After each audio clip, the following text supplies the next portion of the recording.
medyo marumi. Pero ngayon ayos. Yan, mabigat yan 50 kilos kasi siya. Yan, si kuya ay katapaano ito ay may karanasan na rin sa paghahalaman meron na rin siya. Sige pa ako na lang natin. Kailangan pala natin dito ng ating tali. Hanap tayo ng tali na yung sanang timbang maliit. Di na kasi ako umuwi sa bahay para makuha natin po yung bakol na lalagyanan po ng ating pataba. Pero konti lang muna kuya ilagay mo. I-demo lang muna natin para pag uwi natin ay ito yung magiging project sa in 2 days or 3 days, hanggang 3 days siguro po yung kanyang paglalagay dahil dapat ngayon lang umaga, kaya lang naatraso tayo yung ating may bahay.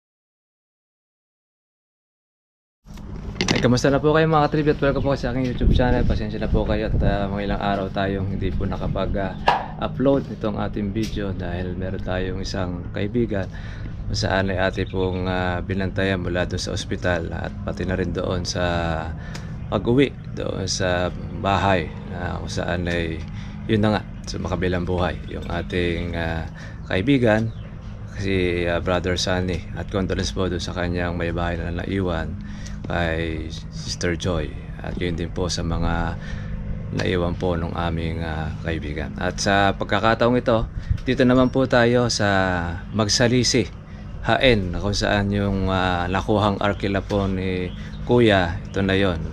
Ngayon po yung actually kahapon po yung kanilang tawag daw yung take over ngayon tama nga ba take over yung pagbibigay na ng karapatan bilang isang sanlan na 6 na taon itong kalamansian na 1,650. Siyempre pinakikilala po natin sa inyo sa ating pong kaibigan si Sir Adrian taga Mindanao baka kung muna doon sa Mindanao, shoutout mo yung mga kamag-anak mo dyan.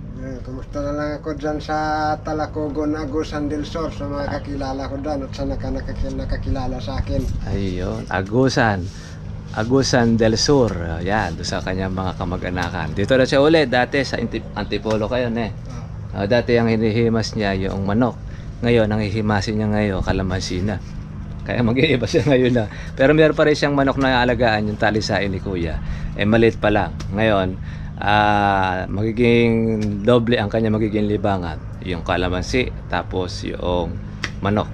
Kumusta yung unang araw? Mula kahapon? Okay lang naman. Kailangan init. Mainit. Ay, talagang mainit sa Nueva Ecija. Di ka guys, Antipolo, may paulan-ulan kumisan doon.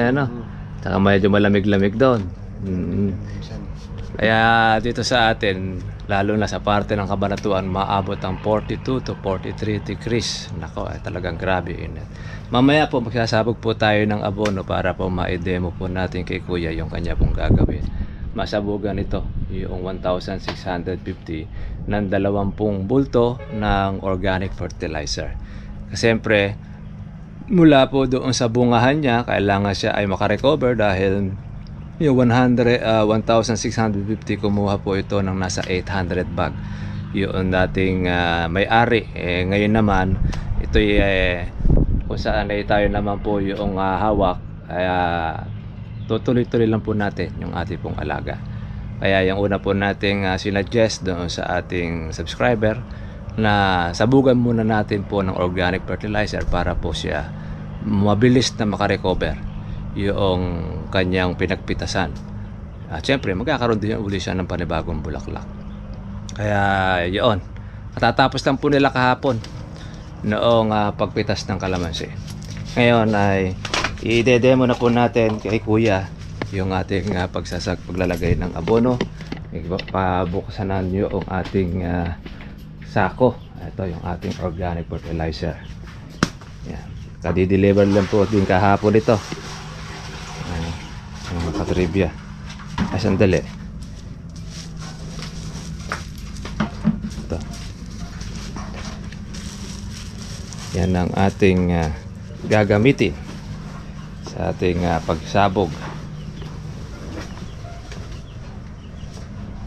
20 bultos ng ating organic fertilizer. Ito yung kanyang kubo na dating ang nakatira naman dito ay taga Saragosa ata. Ngayon ay nalipat na siya. At si Kuya na ngayon ng siyang magme-maintain nitong kanyang kubo. Yan, malinis naman pala si Kuya. At nung inabutan namin ito medyo marumi. Pero ngayon ayos. Yan, mabigat ano. 50 kilos kasi siya. Yan, si Kuya ay katapaano ito ay may karanasan na rin sa paghahalaman ano. Meron na rin siya. Sige pa ako na lang natin. Kailangan pala natin dito ng ating tali. Hanap tayo ng tali na yung sanang timbang maliit. Di na kasi ako umuwi sa bahay para makuha natin po yung bakol na lalagyanan po ng ating pataba. Pero konti lang muna Kuya ilagay mo. I-demo lang muna natin para pag uwi natin ay ito yung magiging project sa in 2 days or 3 days, hanggang 3 days siguro po yung kanyang paglalagay dahil dapat ngayon ng umaga kaya lang naatraso tayo. Yung ating may bahay ay yung ating kaibigan ay namayapa. Ito yung ating organic fertilizer. Pambawi. Okay na muna yan. Sige, para hindi masyadong mabigat. Okay, yun yung ating takalan. Para hindi makuha si Kuya kasi sa aming i-divide yung ating kalamansi na 1,650 ay ginawa namin po siya na 7 tapos doon sa matanda ay 6 kasi konti lang naman itong matandang kalamansi. Kaya 7 bulto rito sa bebata, 7 bulto rin dito sa may kabila ng kalamansi. Ito yung ating hangganan. Dito tayo Kuya. Bibilangin natin ito. Ito ang halos ang gagawin natin. Ito yung dakot.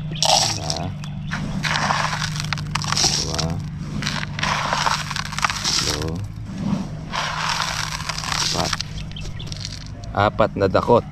Ito yung gagawin natin. Para hindi makuha si Kuya, sasabog natin siyang ganon. Ayan, dalawang dakot, kabilaan.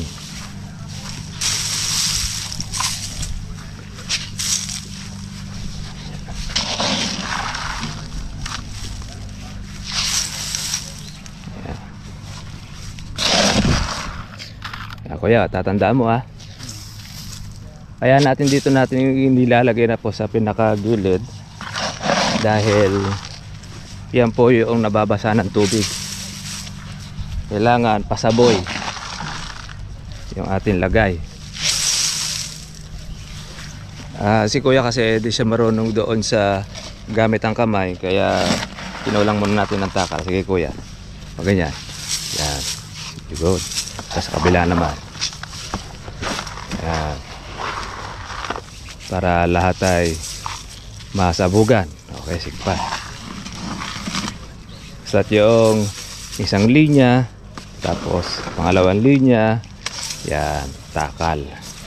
Tapos kabila rin. Yan. Basta Kuya, yung 7 bulto, sasabog natin ito. Halimbawa, sumobra kayo na sabog, kukunin nyo uli yung another, ilalagay nyo uli dyan. Para maging maganda yung balanse ng ating paglalagay ng abono. Yan. Gandahan yan, yung takalan na ito, hindi na magkakamali si Kuya ng dakot. Baka mamaya, maliit po yung kanyang palat, ay lugi. Sige, okay na, no? Yan, okay. Ito nga po ngayon mga katriba po yung ating abono after po niya na makapagsabog, ay lalagyan naman po niya ito ng tawag ito, kanya pong patutubigan. Pati sa kabila the same din. Ngayon ito, kung ito siya ay madamo, okay lang naman, sabugan kasi bababa naman po yung ating abono dito sa damo. Pero pagka meron time ka kuya, grass cutter natin. Parang naman siguro sa grass cutter, no? Ayun, sakto. Para noon ito, masabugan natin ang abono. Bali, uunahin natin muna itong lahat ng mga malibis, tapos dun sa kabila. Ayun, natatanda ko yan eh. Yun yung ating paraan na paglalagay ng ating abono. Sige, mamaya naman dito na tayo. Yan. Yun lang po muna po yung ating step doon po sa ating bagong farmers, si Sir Adrian, yung paglalagay po ng ating organic fertilizer.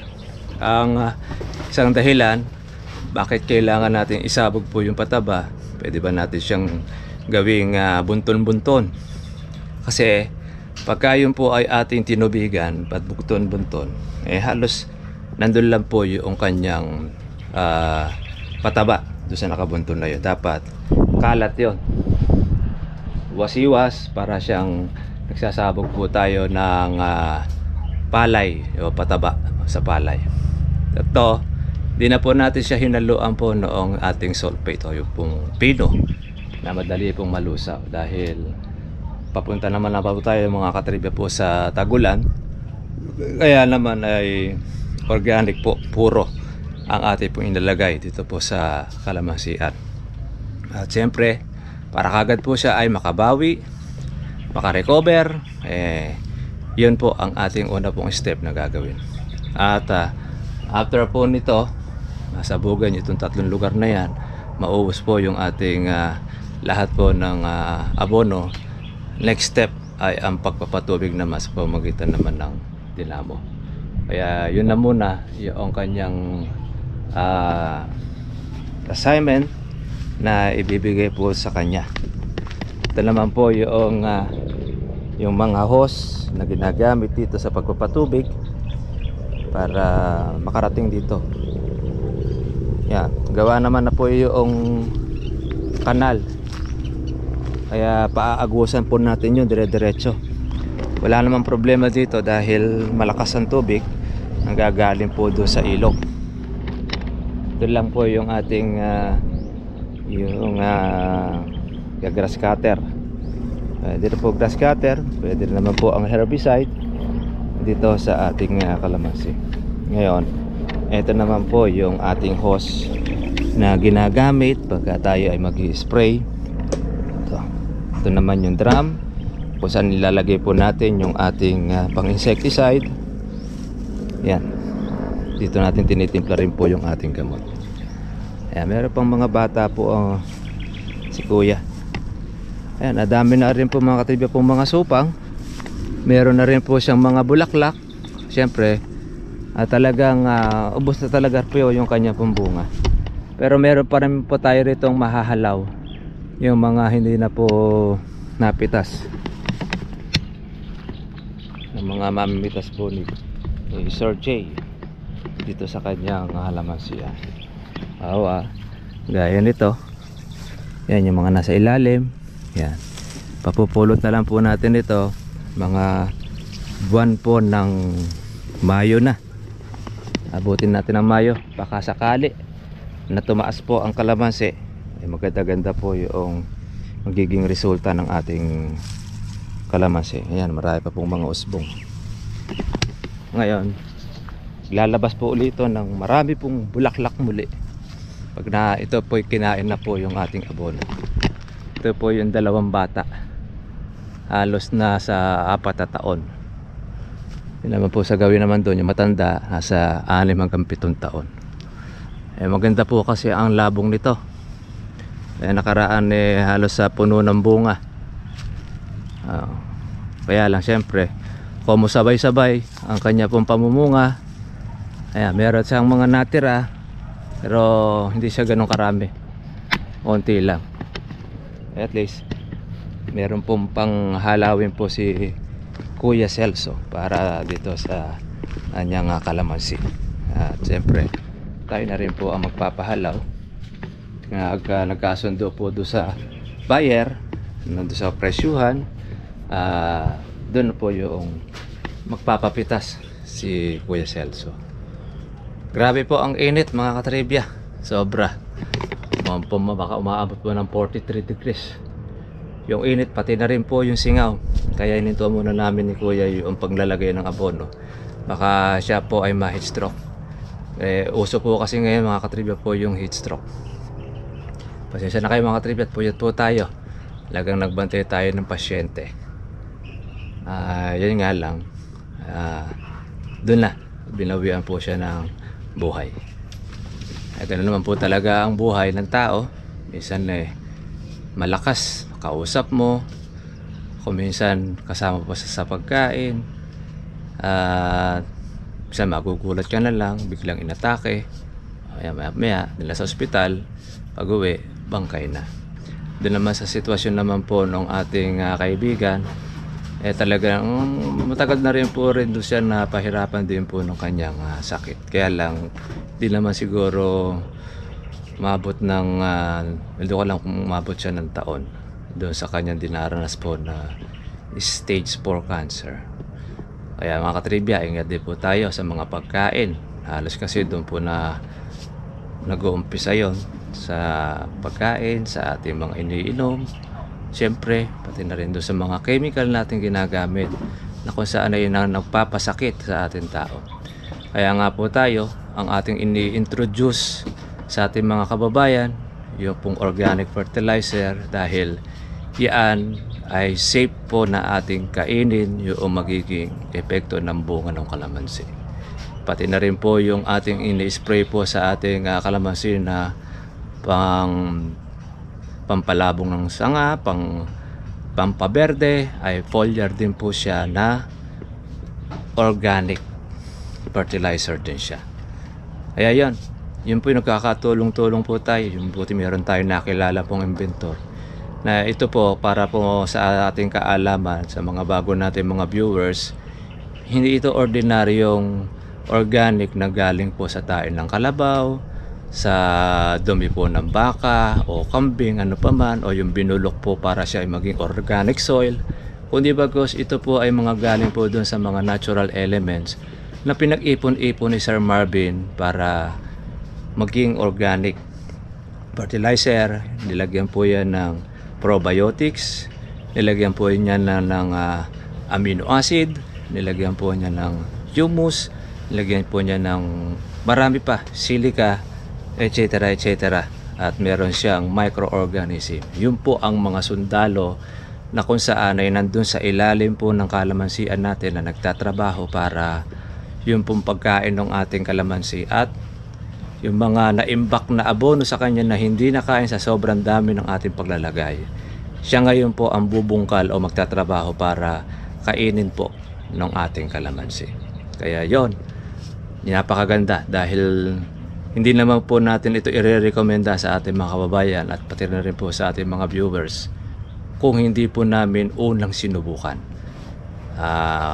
Tandaan natin, kami po muna ang unang sumubok, sumunod, tsaka po natin ipinakita sa ating po mga video yung resulta ng ating abono kumpara natin doon sa ating mga nagamit na fertilizer. Although marami pong nagpasubok sa atin, marami pong mga nagrekomenda ng kanila pong mga abono. Tama po, magaganda siya, okay rin naman, wala man naman tayo masabi, pero merong mas maganda. At yung mas maganda natin nasubukan na ito nga yung organic fertilizer.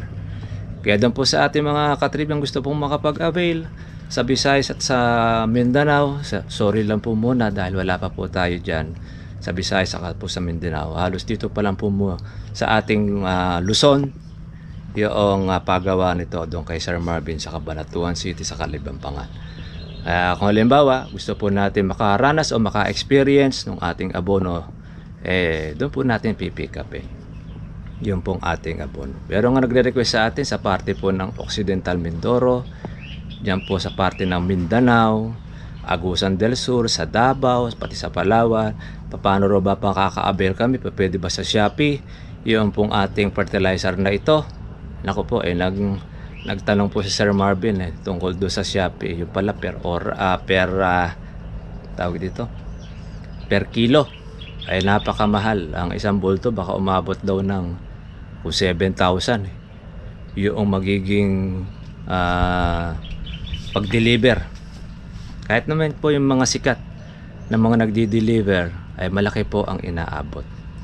Ngayon, sinasabi po natin sa ating mga subscriber, mali natin, meron po dong isang kapitalista or yung talagang meron pong pahunan, makipag-combine po kay Sir Marvin na mga magsasaka din, makipag-unay lang po kayo dun sa kanya para po kung saan pwede po yung idea po niya madala sa parte po ng Visayas tsaka pati na rin po sa Mindanao, at yung pong mga sangkap naman ay alam na niya para at least pwede itong gumawa, maging malapit na lang po ang inyo pong pagkuha doon sa lugar po na yun. For the meantime, dito po muna tayo sa Luzon na kung saan po ay nagagamit po yung kanyang abono. Yun, kaya patalastas lang naman po natin yan mga katribya. Doon po sa ating mga ka-farmers para po alam din po natin yung ating ginagamit na ito, subok na. Merong iba para daw sa bata lang daw yung kalamansi. Hindi, pati rin po sa bata, pati sa matanda, lahat yan. Maging man po sa gulay, yung ating organic, meron rin tayo, kaya pa pwede pong gawain yan ni Sir Marvin.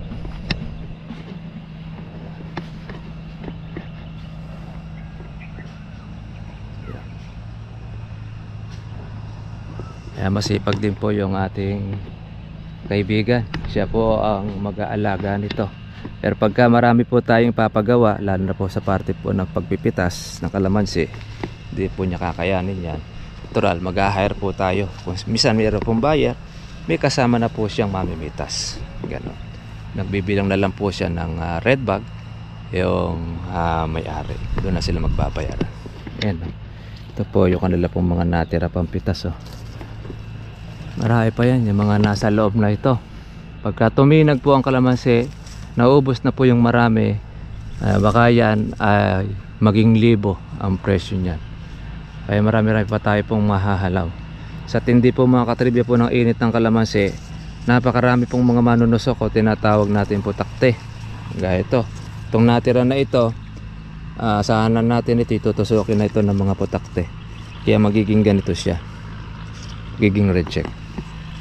Kaya kung bakit po bumagsak ang presyo ng ating kalamansi, dahil marami pong nagkasabay-sabay magpabulaklak, maaga pong nag-El Nino, wala pong ganong bagyong dumaan noong nakaraang taon na malakas. Kaya mahaaga rin po siyang huminto po yung pag-uulan.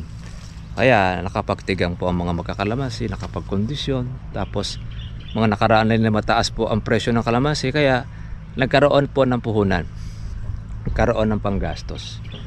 Kaya noong nagbunga at marami po siya, nagkasabay-sabay naman. Kaya nung pilitas, kakasabay-sabay sa palengke, kaya naman bababa ang presyo. Yan mga katribya, hindi naman po bago sa amin. Kaya kung limbawa gusto natin ng kalamansi, dapat handa ka sa mababang presyo. Hindi po yung pagmataas lang tsaka ka po sisipagin, tsaka ka mag-aalaga. Kaming mga magkakalamansi, alam namin po yung bumababa ang presyo, tumataas ang presyo, lahat yan tinatanggap ng magkakalamansi dahil continuous po ang pamumunga nito. Ang mahirap lang, kaya ang itinuturo natin sa ating mga ka-farmers, wag po natin yung isang bungahan lang. Gaya nito, kung nagpabunga si kuya, isang bungahan lang, may natira man kukonti. Kaya pag sumabay po doon sa bagsak ang presyo na hindi na po pwedeng i-delay, yun na siya, nakakatribya.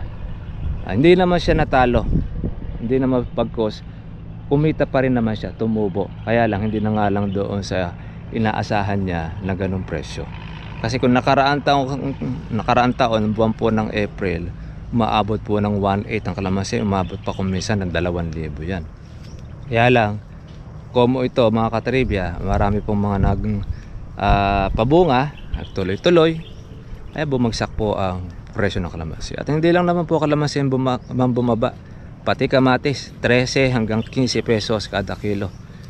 Pati na rin po yung marami pa mga bumaba, pipino, patola, upo, etc.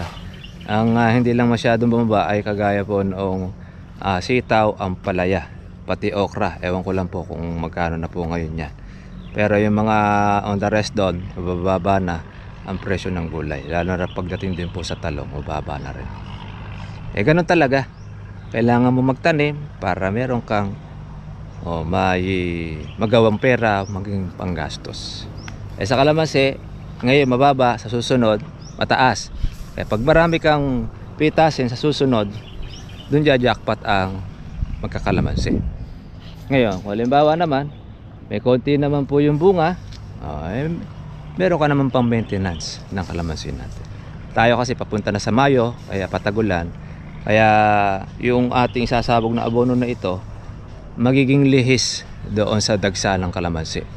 Yung patak kasi ng ulan ng Mayo, yan ay talagang mapupuno ng bulaklak ang kalamansi po na hindi na bulaklak at hindi nagalaga. Maaalagaan naman po siya ng ulan, kaya ang harvest noon August and September. Ito naman, pag natubigan natin ito kaagad, September naman ang magiging harvest na magiging bulaklak nito, mga katribyo. Ito naman pong ating pataba, mga ka-farmers, ay hindi naman siyang masama po makain po ng kanyang dahon, nakagaya ng synthetic. Pagka nabudburan po yung dahon ninyo, maluluto na. Ito hindi po siya, wala po siya magiging side effect na maluluto. Kahit madikit sa puno, hindi mamamatay.